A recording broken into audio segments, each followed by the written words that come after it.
Welcome to the Rusted Garden Homestead. In today's video I want to answer the question, do sunflowers impede or slow the growth of other plants in your garden? And the answer is yes. I'll let you decide.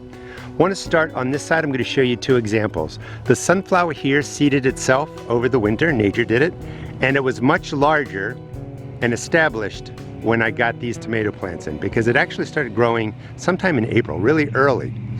The tomato plants here went in as transplants. They're all indeterminate varieties, and you can see the plants here, 3 of them much taller than the plants right there, and then 3 tomatoes over there are even taller. So if you're just kind of looking at this, you could say that the sunflower here impeded the growth of this general area, and in fact the 2 closest to it are a little bit smaller than the one over there. And what I found was it's really somewhere in like a 3-foot vicinity of the root system.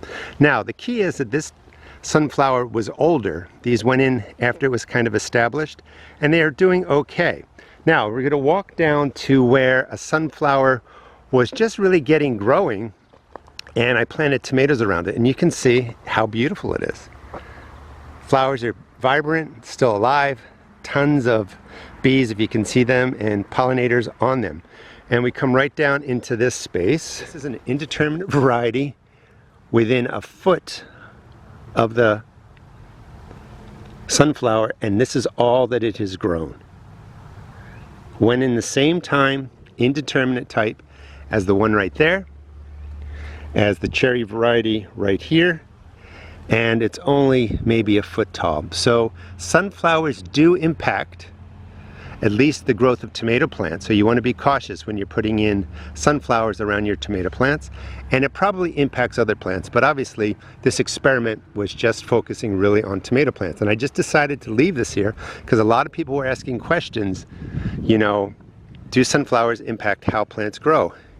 And the answer is absolutely yes, and it's within that 3-foot radius of the sunflower. And the younger the plant is, and the more that it gets growing, I think it inhibits the growth of the plants around it even more. Now certainly, sunflowers are wonderful for the garden. I do recommend planting them in our own space.